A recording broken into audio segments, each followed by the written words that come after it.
Coloquios con la doctora Jacqueline Malagón. Buenas tardes, amigas y amigos de Coloquios con Jacqueline Malagón. Como todos los domingos, un placer de estar con ustedes y acompañarles en el postre de su casa a los que ven el programa en vivo a las 2 de la tarde en República Dominicana los domingos y en Europa a las 7 de la mañana, mañana lunes, que se repite el programa para la hora europea. Yo me siento hoy feliz. Me siento feliz porque estamos en un nuevo año.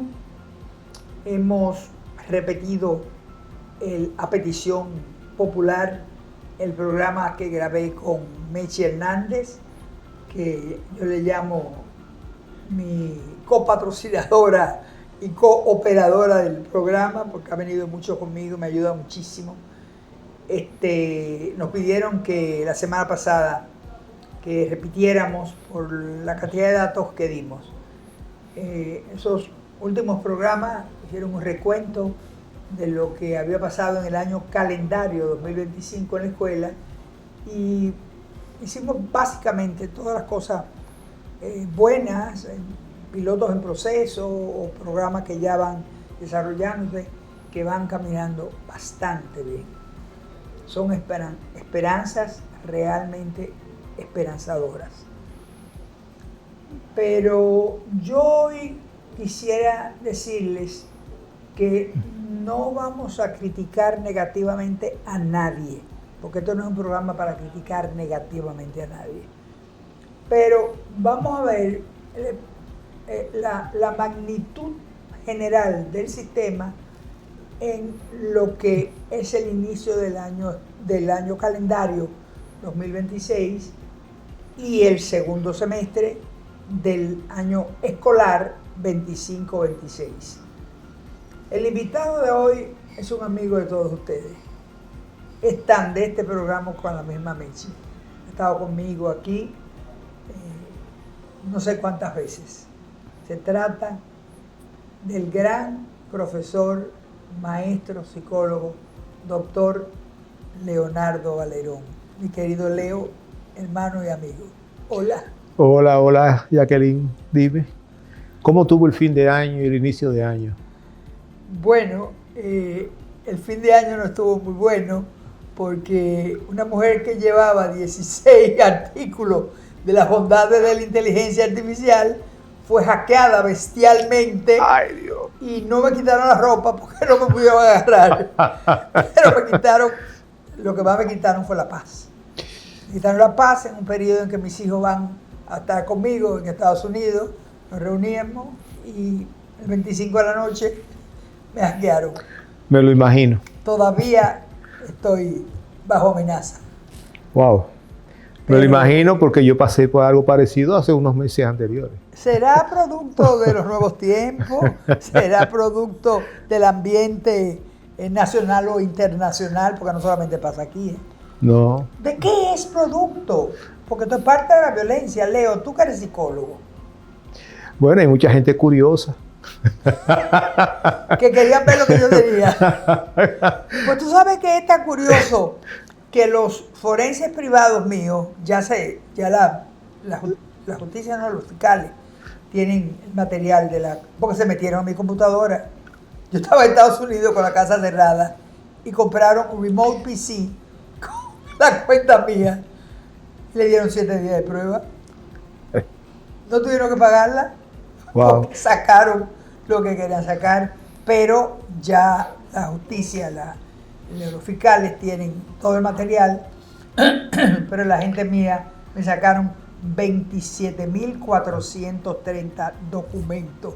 Tenía tu amiguita de los últimos, wow. Yo no voy a decir de los últimos 23 años, cuando yo empecé como consultora y dejé de ser ejecutiva. No.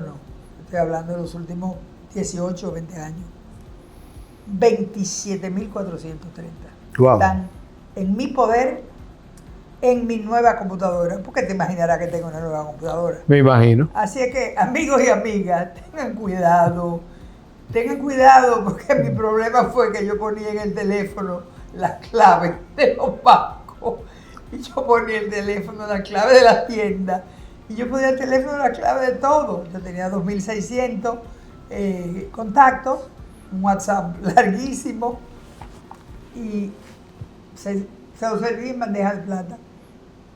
A la red de hackers, dicen que no es un hacker, a la red de hackers se lo serví. Pero eso ya se va a hacer materia de un trabajo que vamos a hacer, que ya la sociedad se enterará de cómo hacen algunas cosas, para advertirles que yo estaba hablando de las bondades de la inteligencia artificial, pero ahora voy a escribir de lo que no es la ética en la aplicación, el uso de la inteligencia artificial.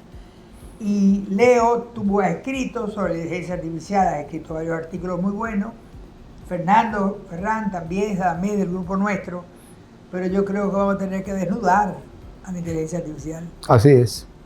Vamos a tener que hacerlo. Ahora dime, desde el punto de vista del origen de todo esto que está pasando, de esto que me dicen que ya no... ¿Tú te acuerdas cuando yo, no en el programa, yo te dije a ti que había grabado y está en un reel, el código 764, que salió en Estados Unidos, que el FBI estaba persiguiendo, lo encontraron y se hizo todo. 800 dólares semanales o que pagaban niños, 2 millones de niños entre los 9 y 17 años. Pornografía, en cuestiones sexuales, pero el tema entre ellos no era la sexualidad ni la pornografía, era el cutting y quién se suicidaba primero. El juego era el suicidio. Eso está en las redes sociales, acabando con la sociedad.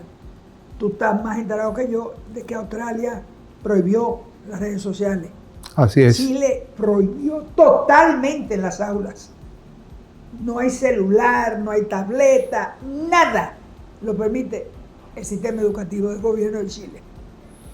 Hay como 20 países que se han ido por el mismo lado. Aquí, que yo sepa, a menos que fuera en mi ausencia, no se ha prohibido, pero tampoco se está promoviendo que se use después de la pandemia. Y yo estoy escribiendo y hablando en los programas, lo he hablado contigo, lo has analizado mejor que yo, el tema de lo que significa en las manos de un niño en primaria, pero ya no en primaria. Los de 15 años de PISA dijeron que era un distractor, que no aprendían con la tableta, que era una falsedad lo que le estaban vendiendo. Entonces yo te pregunto, Leo, dime tú, ¿dónde es que está esta situación? Mira, el tema es complicado y tiene muchas complejidades.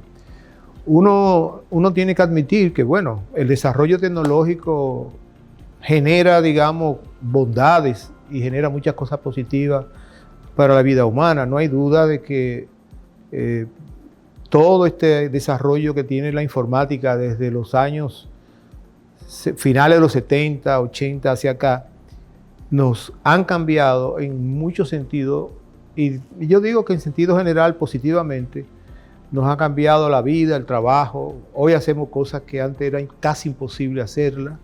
Yo te lo puedo decir porque yo vengo bregando con el tema de la informática y haciendo uso de esas aplicaciones de cuando salieron las primeras laptops, o sea, o los desktop, o sea, las computadoras de escritorio.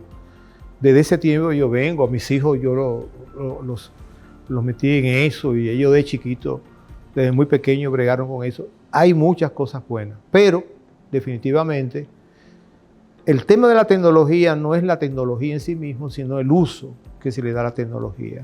La falta de ética. Y entonces, en un mundo donde de la posverdad, donde todo es posible, donde parece ser que los límites morales son muy flexibles, o sea, donde hay personas que sencillamente entienden que, bueno, cualquier cosa que yo me la encontré ahí es mío, o sea, sin mayores problemas, en un mundo como ese y un mundo de la posverdad, en un mundo de que todo es posible, entonces cuando se hace uso de esa tecnología, muchas cosas parece que se hacen posibles. Así como yo te escuché de que te hackearon, a mí me pasó lo mismo y yo decía, Dios mío, ¿cómo fue aquello, no? Una cosa que uno decía no era posible porque sencillamente recibí una llamada con un teléfono que es del banco en que yo tengo mi cuenta, o uno de los bancos, con el logo del teléfono, y en el banco me dicen, no, pero no era de aquí que se le estaba llamando.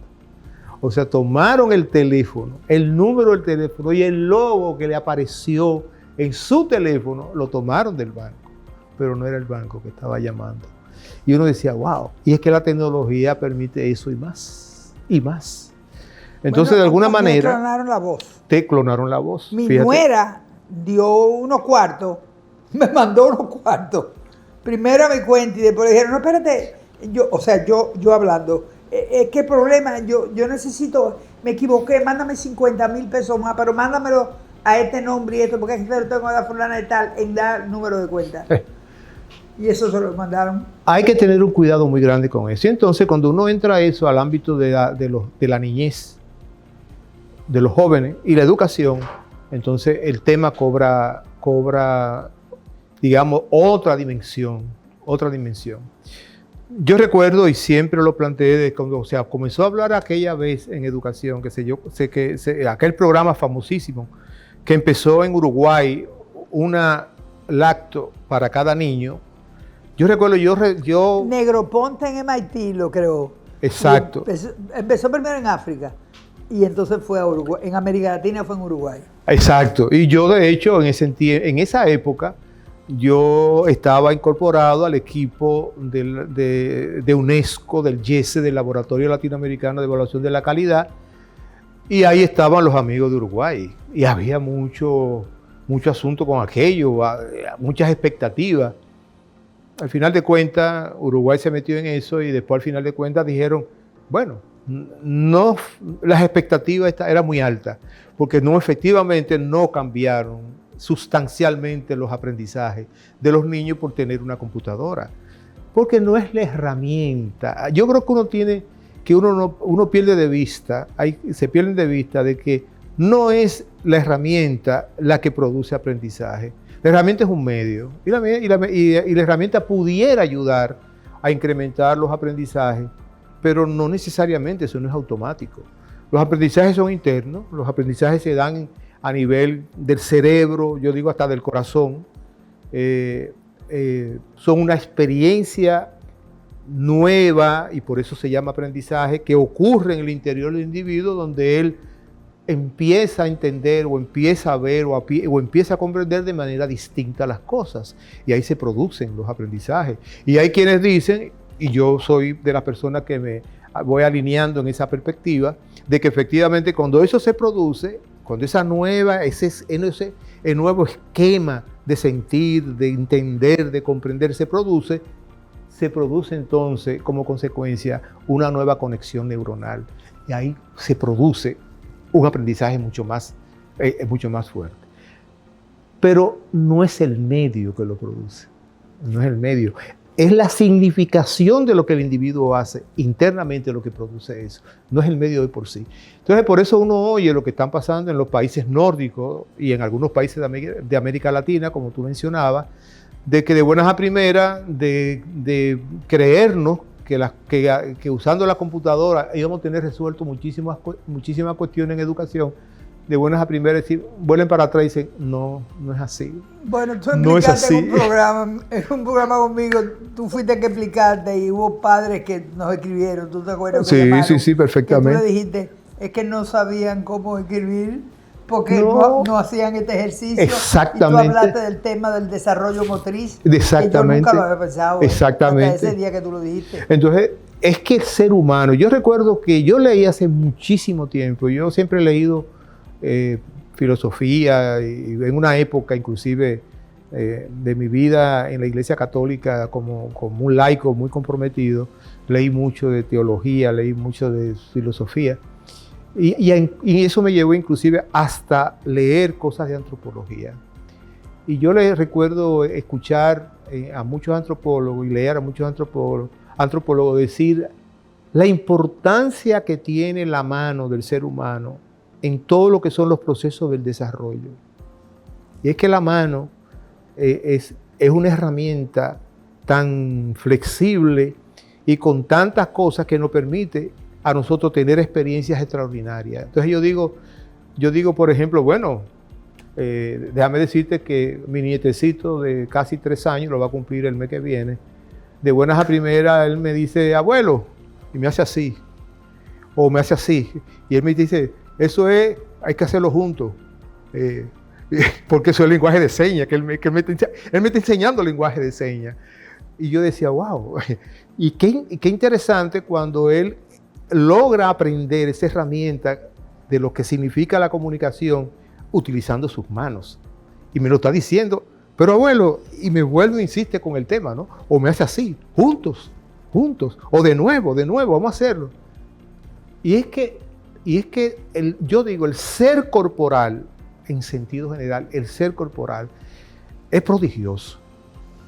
Somos una totalidad prodigiosa en que ojos, los sentidos, nariz, boca, las manos, nuestro cuerpo erguido, nuestra capacidad de desplazarnos en nuestras extremidades inferiores y de manipular todo con las manos es prodigioso y produce muchas cosas. Recuerdo una muy querida amiga, médico, pero que está muy en el ámbito, digamos, de la medicina deportiva, que ella me decía, mira, tengo un programa para educación extraordinario que implica integrar en la vida cotidiana de la escuela el movimiento, integrar el movimiento en la vida del curso, que el maestro también aprenda a moverse, a manipular las manos como un mecanismo también de aprendizaje de los niños. Y es que todo lo que tiene que ver con la capacidad motriz, tanto la motriz fina como la motriz gruesa, son lo que son en principio los primeros elementos fundamentales del desarrollo del niño.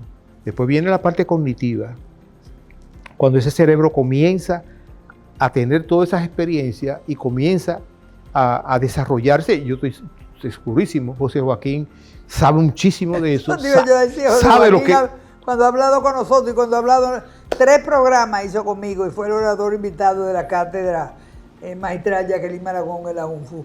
Cuando él nos habló, porque yo eso no lo había oído ni lo había estudiado en ninguna universidad, que el niño habla desde el vientre, se comunica con la madre. Todavía yo no entiendo bien, pero José Joaquín me asegura que me está diciendo la verdad. Te lo voy a anunciar, pero eso lo vamos a trabajar en un programa que después, posterior, en el futuro, porque hay un psicólogo español extraordinario. Cuando yo estuve en el instituto, el IDI se lo traje a él y su esposa, apellido Pozo, un hombre, Ignacio Pozo, un sabio de la psicología. Yo he oído su nombre, no conozco su trabajo, pero he oído su nombre. Y él viene trabajando el tema de lo que él llama las teorías y las ideas y las creencias implícitas. Y él dice, los niños nacen con ideas implícitas. Bueno, José Joaquín con ideas implícitas. José Joaquín lo asegura. Entonces, y el doctor Reyes, que tú lo conoces, en este mismo programa, en esta misma sala, habla de lo mismo. Exactamente. Entonces, todo eso es como para decir, señores, es que el ser humano es un ser complejo. Y la misma, digamos, los mismos desarrollos, cambios que se van dando en la sociedad y en la cultura, van modificando, van creando modificaciones a nivel cerebral y esas modificaciones se van incorporando biológicamente y ese es el tema. Entonces por eso yo creo que uno tiene que entender que el aprendizaje va mucho más allá que utilizar un cacharro, que utilizar una pantalla, que utilizar... No, eso es un medio, pero que por sí solo no produce nada. Pero entonces fíjate, Leo, se ha creado una situación un poquito ambigua, porque que yo sepa, y lo he hablado contigo, y lo hemos hablado en el programa, y lo hemos hablado en el grupo de nosotros, que Suecia fue que dio la alarma. Con el estudio que hizo, pospandémico, de que habían visto que los niños no sabían firmar, que los niños no sabían escribir a mano, porque llevaban años, 4 o 5 años, escribiendo en un teclado, o con los dedos, pero no estaban escribiendo con lápiz y papel. Hacen su estudio, destapan el estudio universalmente, causa un verdadero shock y empieza la gente a alejarse. Aquí Inés Aispun, ¿tú te acuerdas? Sí. Escribió fuera la pantalla. Entonces la gente cree que lo que estamos hablando de que los niños no deben tener en el aula un celular o una tableta, no es que no haya tecnología, es que el niño no lo tenga porque el maestro tiene un smartboard, una pizarra inteligente, y en esa pizarra, si están hablando de las flores, se le pasa un cosa bellísimo, que es tecnología, pasarle un video, y el niño ve y aprende, pero no tiene en la mano para él ver en una pantalla, sino él es parte de un grupo que está compartiendo un momento donde música, color, le enseñan de las flores, o de los pájaros, o de los ríos de África, o de los ríos de Estados Unidos, de las montañas de Sudamérica o de Asia. Entonces no es que se prohíba la tecnología, No. es que se use de la manera en que el maestro le saque provecho a la tecnología para que el niño aprenda mejor. Y reconociendo que la tecnología es un medio, nada más. ¿Es un medio? Un medio. Yo tuve yo he tenido la dicha por las funciones que desempeñé a lo largo de mi vida en educación, de conocer muchas experiencias internacionales. Ahora, ¿cuál me marcó? Yo dije, estoy en el lugar que internacionalmente se dice que es lo mejor, y efectivamente es donde yo me doy cuenta de estas cosas que estamos hablando. Estoy en Finlandia. Yo te iba a decir, fui a Finlandia 2020, febrero del 2020. Visité varias escuelas. En ningún aula había una computadora, en ningún aula había una tableta. Pero sí había muchos instrumentos de música, instrumentos, pintura, había de todo, mapas mundi, había de todo con lo que los niños jugaban y estudiaban y manipulaban y compartían. Yo fui a un aula donde ese día la maestra nos explicó que el día anterior ellos habían estado discutiendo un texto de Job, de la Biblia. O sea que ellos son ortodoxos. Y tú sabes muy bien que los ortodoxos dicen que el significado de la palabra nadie me lo tiene que explicar, yo debo de comprenderlo. Por eso los finlandeses le dan tanta importancia a la lectura. Y dicen, el niño en la casa debe aprender a leer. Bueno, la escuela lo mejora. Y José Mármol nos dice, no pienses en tecnología, no le compres la pantalla, siéntate el hijo, el nieto o el bisnieto en la pierna y enséñalo a leer.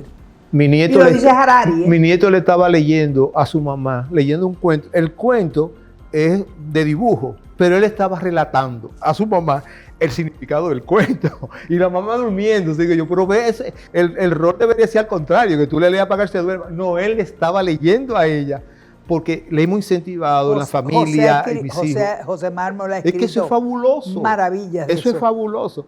Y te digo, en Finlandia, entro a un aula, esa maestra no explica eso, el texto de Job. Pero ese día en clase, los muchachos habían creado una música a partir de la lectura de Job y de la interpretación que ellos tuvieron.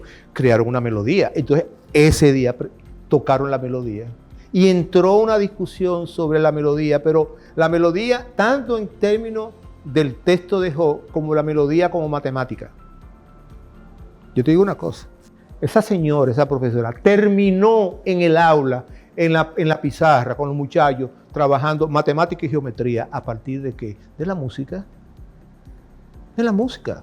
Yo decía, yo había escuchado mucho sobre... Yo había escuchado mucho sobre esa educación integral. Ahí yo vi lo que significa educación integral concreta. Pero también viste las humanidades en pleno... Pero total, pero total. Tú sabes, ¿tú sabes con quién yo más aprendí sobre la importancia de las humanidades en los estudios de los profesionales y de los que van a ser bachilleres? Julio Sánchez Mariñez. ¿Tú te acuerdas cuando Julio no tuvo 2 o 3 días en un hotel que trajo el dominicano aquel, Washington, no me acuerdo el apellido, Ajá. que escribió el libro sobre la importancia de la humanidad en la formación de los profesionales? Vino con un norteamericano de Columbia University y trajeron 2 chilenos. Éramos un grupo, no pasábamos de 20 o 25 personas. Julio era, yo creo que ya era rector, o era vicerrector de investigación en el INTEC, o acababa de ser rector en el IFODOSU. Julio murió, y de las cosas que yo más recuerdo, con el agradecimiento de muchas cosas que tengo para la memoria de Julio Sánchez Mariñez, a quien le dedicamos un programa donde tú hablaste también, todos los amigos de Julio, es que Julio me dio la oportunidad, me invitó a ese grupo, donde yo me di cuenta cuán cierto es la importancia de las humanidades en la formación. Tenemos que hacer la pausa porque hay que dar las gracias al Banco Central, hay que dar las gracias al Banco Popular Dominicano, hay que dar las gracias a CDN que nos cede este espacio y hay que dar las gracias a todos los amigos y amigas que en República Dominicana y en Iberoamérica ven nuestro programa. En Iberoamérica, gracias a la Organización de Estados Iberoamericanos, y voy a decir a alguien importante en este programa que nunca lo menciono, es el productor del programa, el joven Robert Saldaña, que es el que nos acompaña y el que nos cambia la luz y nos manda a callar o nos manda a hablar más alto o más bajito. Gracias a Robert también, que hace posible que este programa se haya pegado, como dicen vulgarmente en Dominicana, y tanta gente nos escriba y tanta gente lo ve. Así que denos una pausa para que se pasen unos comerciales. Amigos, aquí de nuevo con ustedes después de la pausa. Hoy estoy encantada una vez más de estar con mi amigo, hermano y profesor Leo Valerón. Y estaba diciendo antes de la pausa, recordándole a Leo, cuando yo regresé de UNESCO hace 2 años, que la señora de la OCDE, que es que maneja PISA, la embajadora Rosa Hernández de Grullón, me hizo los arreglos para yo reunirme en la OCDE con diferentes áreas. Y hablando con ella después de un rato fue que me dijo que si yo conocía a Leo, y le dije que sí, trabajamos juntos. Y me dijo, cuando llegue a Santo Domingo, vamos a hacer una conversación. Cuando llegué y le dije a Leo dijo, magnífico, pero vamos a invitar a Juan Tomás. Juan Tomás fue el que desde el sector privado apoyó que el país se metiera en las pruebas de PISA. Llamamos a la señora, efectivamente, se fue en elogio con Leo, porque son amigos, eran amigos, y nos entramos en materia. Y la parte que a mí me tocó liderar de la conversación, que no fue monopólica, fue decirme, pero ¿cómo podemos salir del último lugar, señora? Y tú y Juan Tomás se reían, esa es la pregunta mía. ¿Cómo salimos? Es que no me quiero morir estando en el último lugar en la prueba PISA, o en la prueba TERCE, o en la ERCE, o en la CERCE. En la que fuera. En la que fuera. O en la que tú nos presentaste en el hotel, que yo lloré, la prueba de conducta cívica ciudadana, los 4.000 niños que dijeron que una dictadura era mejor que una democracia. Y que ellos cuando se graduaran, 14 años, 4.000 niños, yo no sé dónde tú lo sacaste, pero eran 4.000, 14 años, la prueba era de la OCDE, ¿verdad? O era de UNESCO. No, esa prueba la maneja otro organismo, no la OCDE. Pero era internacional. Es internacional, prueba internacional. Yo me acuerdo porque la presentación, el análisis lo hiciste Sí, tú. sí, sí. Y yo te dije, yo me siento mal de haber venido a esta presentación. Y yo dije, yo he perdido mi tiempo. Le he dado 50, 60, 70 años de mi vida a la educación dominicana. Yo que nací, me eduqué, me crié en una dictadura, soñaba con conocer la democracia y la conocí en Estados Unidos. Entonces soñé que llegara a mi país y llegó a mi país. Y estamos en una democracia, a veces me luce media fallida, pero estamos en una democracia. Estamos mucho mejor que la mayoría de los países de América Latina. Eso es, hay que darle una estrella a quien se merece la estrella. Estamos viviendo una democracia.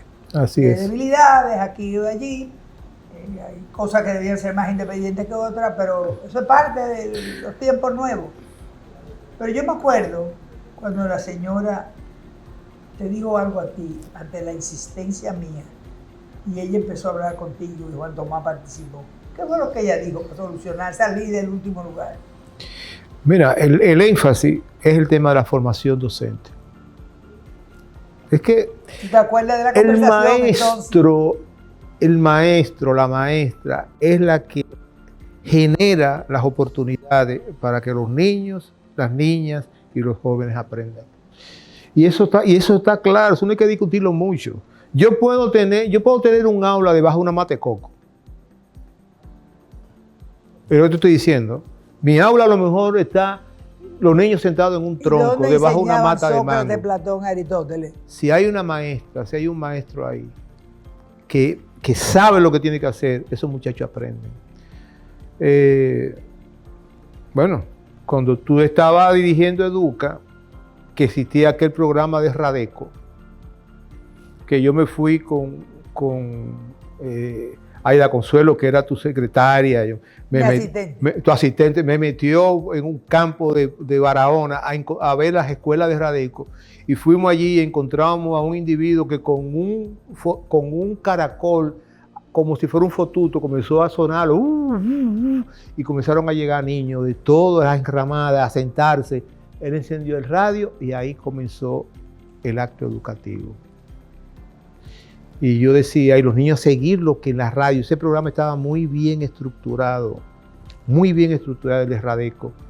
Y yo digo, es que, claro, yo quisiera tener una escuela de piso, una escuela con muchísimas, un palacio, yo quisiera tener eso.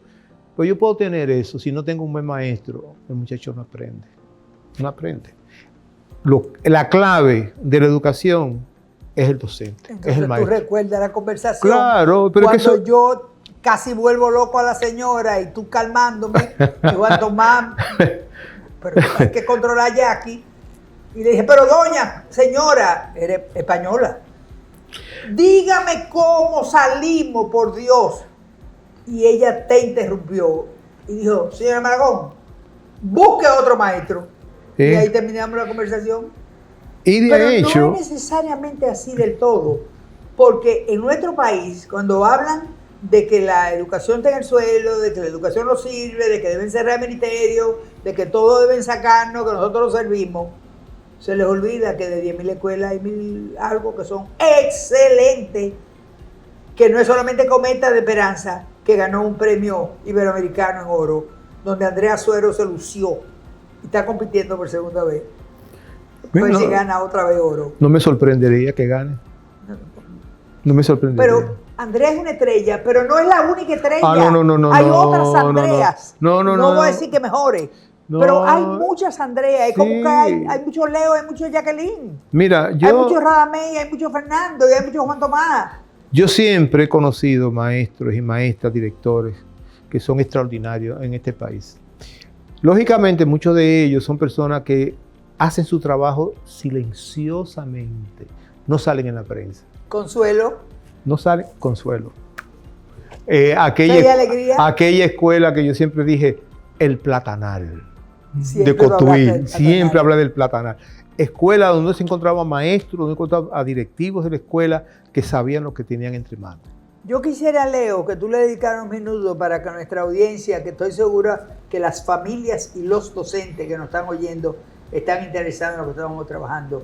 Aquel estudio que no sé si, creo que no lo terminaste, o por lo menos yo no lo he visto publicado, que tú nos explicaste que estabas haciendo, de aquellas 30 y pico de escuelas que tú encontraste que en los niveles más vulnerables estaban dando satisfactorio en las pruebas diagnósticas. Y no solamente fue en tercero, las mismas escuelas en sexto. Exactamente. Y yo te decía, pero Leo, ¿cómo es posible? Yo me encontré, pues yo le dije a Ansel, yo necesito que tú me des la data que yo pueda hacer un análisis por quintil de la escuela, para yo saber, porque tenía una hipótesis. Entonces, efectivamente, ella me la dio. En tercero, yo recuerdo que eran como unas 66 escuelas que tenían niveles de aprendizaje, los niños, de logro de aprendizaje, igual o superior a lo del quintil 5. Pero entonces, que es el nivel más alto. El satisfactorio. Económico, el quintil 5. Pero entonces yo le dije, pero yo quiero saber de esas escuelas en 6º grado, para ver cuáles son. Y yo me encontré ese número de 27 escuelas que en 3º y 6º grado tenían los resultados igual o superior los niños del quintil 1 al quintil 5. ¿Por qué tú no has publicado un libro de eso? Bueno, son de las cosas que pasan. Y ese dato yo lo tengo. Por supuesto y yo siempre decía, a esas escuelas hay que visitarlas, a esas escuelas hay que conocerlas, porque hay maestros que están haciendo cosas maravillosas. Hay maestros que están logrando lo que nosotros anhelamos, lo que nosotros queremos, que efectivamente que los niños aprendan a pesar de las condiciones. La escuela de Inicia. Las escuelas de Inicia. No es porque Inicia tiene posibilidades económicas, es porque tiene una estructura de jerarquía donde el director es el gestor y los docentes trabajan para la escuela, no para un sindicato. Así es. Y su compromiso es con el niño que esté en el aula. Ángel Español ha hablado en este programa que me ha impresionado lo que ella dice de sus maestros. Y en el último vez que ella hizo un reconocimiento donde estábamos Ligia, Josefina y yo, ella habló de las escuelas. Y yo estábamos en el hotel ahí, Embassy Suites, fue donde nos hicieron el homenaje, y habría como 200 o 250 invitados. No eran de ministerio, eran los maestros de ella, que fueron a oír a Ligia, a Josefina y a Jacqueline. Eran maestros que cuando se nos acercaron, yo decía, pero es que hay esperanza, porque si este puede, y se le veía que venía de un origen, no necesariamente quizá del origen que los que están, qué sé yo, en el Colegio Santo Domingo, o en el Colegio La Salle, o en el Loyola. No. Son gente que se superaron y se comprometieron por vocación. Mira, yo estoy convencido de eso, de que efectivamente lo hay, porque ¿qué lo hay? Hay escuelas de condiciones de pobreza reales, pero que ahí suceden cosas maravillosas. Yo conocí maestros, directores, directoras, que fueron capaces, tanto en casi todas las regionales, de producir cosas extraordinarias, y es porque eso es posible, pero eso depende de un maestro que no solamente está motivado, porque eso es esencial, que tiene vocación, que está comprometido, es un maestro que sabe lo que hay que hacer, que sabe lo que hay que hacer y que ama lo que hace. Y que ama lo que hace. Para mí eso es fundamental. Tú sabes, Leo, que yo nunca voy a olvidar, en uno de esos viajes míos siendo secretaria, que me iba al interior, no sé por qué yo fui a como una especie, era como una loma cercana a Moca. Nunca me voy a olvidar porque era en lo alto. Y había una escuelita muy pobre y yo vi a esta señora bastante mayor y me senté atrás en un sillón.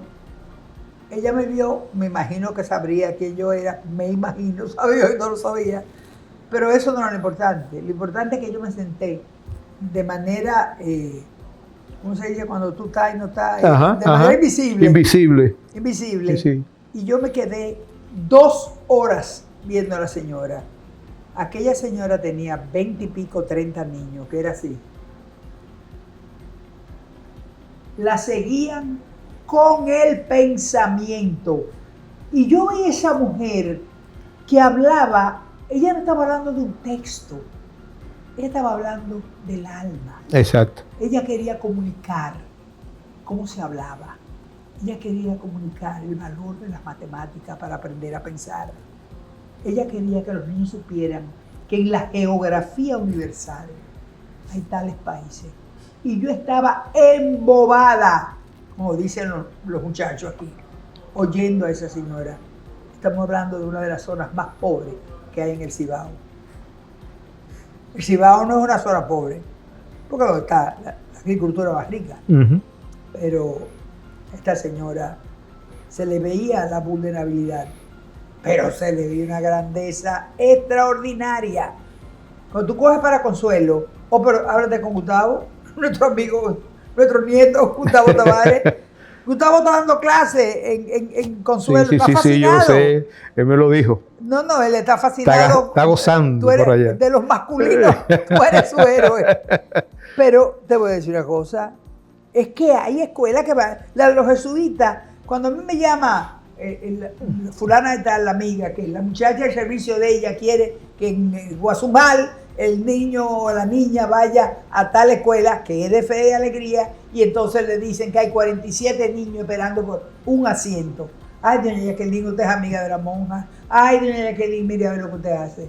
Está bien, déjame llamar a la monja. Hermana, ¿cómo está usted? Oh, doña Jackie, ¿cómo está usted? La veo de vez en cuando. Sí, hermana, ¿cómo está la cosa? Bien.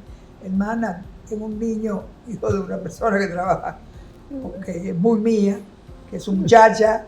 Y dice, doña Jackie, te me va a pedir un asiento. Digo, no se lo voy a pedir, se lo estoy pidiendo. Y me dice, ¿qué curso? Cuarto primaria. Dice, ¿usted sabe cuánto yo tengo en línea de espera? 49 en stand-by. Digo, no puede ser, hermana. Doña Jackie, no podemos coger un niño más. No se me sienta mal, pero no la puedo complacer. El ministerio me ha pedido que le acepte un niño. Y ni que me traigan 10 sillas nuevas. No puedo cogerlo. Primero, porque no lleno el salón de sillas. Y segundo, porque tengo un límite para poder garantizar la calidad que los jesuitas, que son los dueños de Fe y Alegría. Sí. Cuando el padre Chuco no... Sí. Yo lo conozco. Chuco llegó a Santo Domingo. Fue a mi despacho. Sí. Y yo fui que di la licencia de que ellos podían operar aquí. ¿Cuántas escuelas jesuitas hay? Empezaron como 10, después 20, pero tengo ellos que ya van por 60, 70. Son varias, sí, ya. Sí, el número es grande. El número es grande. Sí. Y ya tenemos 400 escuelas o más católicas en cogestión. Sí. O sea, el Estado ha reconocido Sí. que es posible cuando en manos de una orden religiosa o en manos de una institución como Educa, con las escuelas de excelencia que Darwin Caraballo fue el que lo manejó, o con las escuelas de Consuelo, las monjas de Canadá, o el Colegio del Carmen, por mencionar una, donde están los hijos de los funcionarios públicos. Así es. Entonces, si es posible, ¿por qué no lo hacemos posible con mayor universalidad? Tú sabes por qué no, ¿verdad? Bueno, tú sabes. No, la que lo sabe y lo dice y lo grita y me puede cortar el pescuezo. Y me corta el pescuezo, me cortó, ya yo estoy paga. La politización no permite que pueda hacerse universal. Y ni este gobierno, me refiero, nuestra gestión, nuestro ministro de hoy, un lujo como Ansel Sheker, los otros viceministros. Óyeme, Leo, no puede ser que el alcalde llame, porque le dieron 70 votos para ser alcalde, fulano de tal, entre al sistema en el distrito de Jarabacoa. Así es. Entonces el presidente hace un llamado y dice, hay que despolitizar, sacando el partidarismo político del sistema. Que se maneje la escuela por meritocracia. Los que saben sean los que enseñen. Leo, los funcionarios entendieron 2 veces que yo oía al presidente hablando de eso. Yo le dije, presidente, a usted no le hace caso. No le hace caso. Porque sigue mandando, porque yo soy el director o el ministro o el viceministro. Ese es un mal endémico en la educación dominicana, lamentablemente. Es endémico porque entonces, uno dice, y yo recuerdo aquel informe de la OCDE previo a PISA. Eso fue un informe que se publicó, una evaluación del sistema de la educación básica y de la educación superior.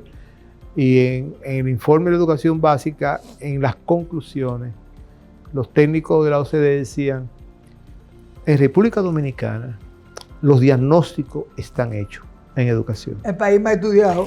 Los diagnósticos están hechos y están muy claros. Los programas para responder a la realidad de ese diagnóstico han sido definidos.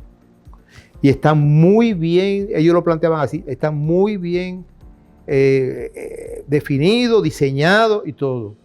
Pero en República Dominicana hace falta que los dominicanos entiendan que a subir al escalón 10 pasa por empezar por el 1, por el 2, el 3. Continuidad de las políticas. Esa ha sido la tragedia nuestra. Pero Leo. Y la razón es lo que tú dices. Leo, yo voy a decir algo, y yo creo que los que me ven por lo menos en República Dominicana, y muchos amigos que tenemos de Iberoamérica, quieren sacar la figura del exministro de Educación del Consejo Nacional de Educación. Cuando el país clama por continuidad de política, en el Consejo, una especie de cierta garantía a ese exministro, no Mira, deja de ser cierta, no digo la garantía, cierta garantía, porque sabe lo que pasó en gestiones anteriores, que tuvo buen resultado, claro, que puede decir en el Consejo, que puede ilustrar, que puede recomendar, o lo que no fue bueno, hay una mala experiencia.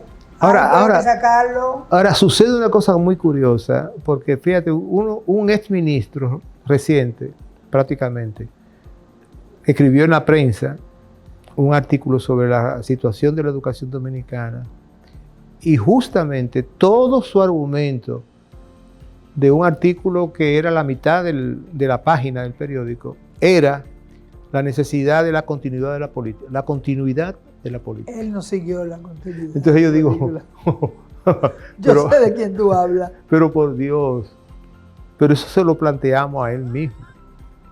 Si no se continúan las políticas, ¿cómo usted espera? Pero tú sabes una cosa, Leo, yo me pregunto, yo creo que él creía en la continuidad de la política. Pero a quien él se reportaba, yo no creo que estaba creyendo en la continuidad de la política, porque cada maestro tiene su librito y cada gobernante tiene su Biblia.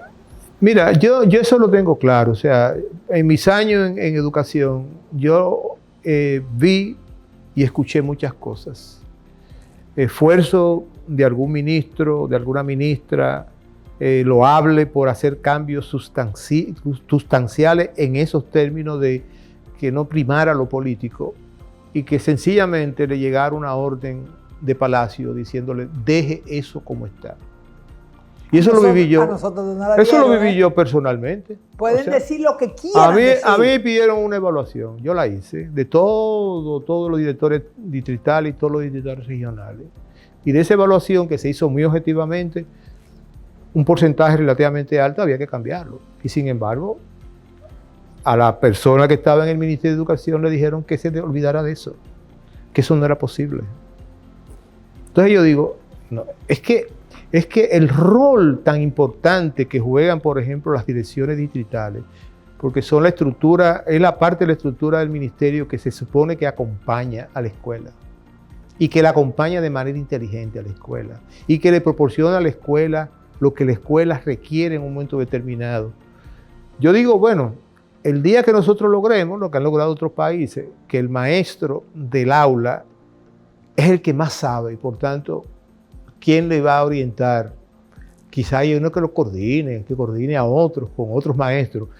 Cuando lleguemos a eso, es posible que esas áreas distritales comiencen a ser relativamente innecesarias, ¿no? Es posible que eso suceda. Quizás no las distritales, pero más para arriba. Pero exacto, pero posiblemente llegue un momento en que uno pueda decir la escuela puede sola, porque tiene a la gente que se requiere. Exactamente. Acuérdate que antes lo que se hablaba, de lo que había eran núcleos. En los años 60 eran núcleos, no distritos. Y era otra lógica, inclusive. Ahora, si yo no logro efectivamente hacer de la escuela la unidad fundamental del Ministerio de Educación, bajo la gestión de un director. Bajo la gestión de una persona con todas las capacidades que se necesita y con gente en el aula, con maestros, con profesionales en el aula que saben lo que hay que hacer para que esos muchachos caminen solos, se desarrollen plenamente. Nosotros no vamos a poder, entonces si eso no sucede, no vamos a poder cambiar. Yo digo, hay una persona que es mi hermano, el doctor Marco Villamán, tenemos una discusión siempre él y yo, y la tuvimos muchas veces, y nos invitaron Marco varias veces. ¿Verdad? Él es sociólogo y teólogo. Él tiene un doctorado él tiene un doctorado en sociología y en teología. Y Marco decía, en un panel que él y yo tuvimos, él y yo varias veces nos invitaron para eso, él decía que en la formación docente lo fundamental era transformar los esquemas culturales. Y yo, a su visión sociológica, antropológica del problema, yo le decía, te lo voy a decir de otra manera, transformar los esquemas mentales. Transformar la manera a que piense. Porque la mente es la que crea la cultura. Y entonces, ese era un diálogo que teníamos muy fuerte sobre ese tema. Y llegamos inclusive a escribir un texto sobre ese tema. Y eso fue lo que le dio pauta a Julio Sánchez en el Infodosu, de hacer las transformaciones necesarias. Y eso lo asumieron a otras universidades. Y ahí comenzaron los resultados positivos. Ahí empezaron, que sin embargo, hasta cierto punto fueron frenados.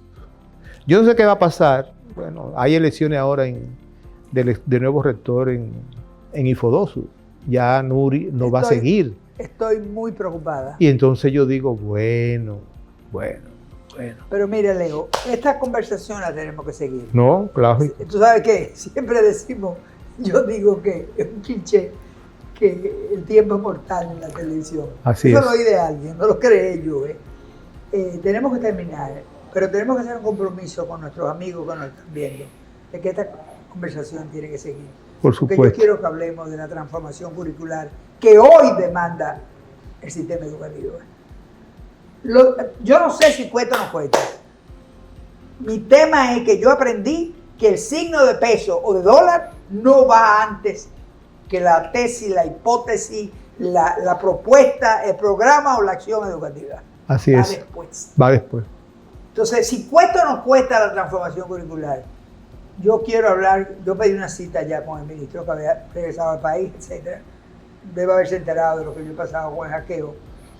Pero yo quiero hablar con él, ya se lo dije en serio, porque nos guste o no nos guste, nos cueste o no nos cueste, y tenemos a Leónida, que es muy buena, tenemos que meternos en una transformación curricular, porque los tiempos lo demandan. Así es. Y esta situación frente a la tecnología, inclusive la misma ciencia, el cambio climático del ambiente, la situación psicoemocional que están presentando en violencia, en embarazo, y toda la cuestión de las drogas, nos obligan a una mirada diferente desde un currículo que responda a la sociedad de una visión de país que nosotros estamos construyendo. Amigos, amigas, es que Leo y yo estamos en varios programas juntos. Ha sido un placer compartir con ustedes hoy.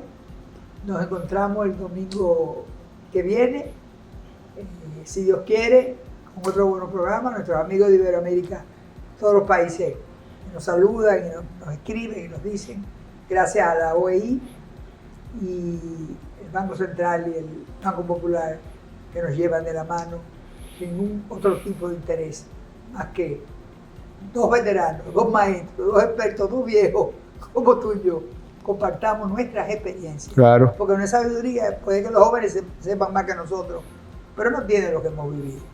Así es que muchísimas gracias por haber estado hoy con nosotros y recuerden lo que su maestra les dice: educar es enseñar a vivir mejor. Buenas tardes.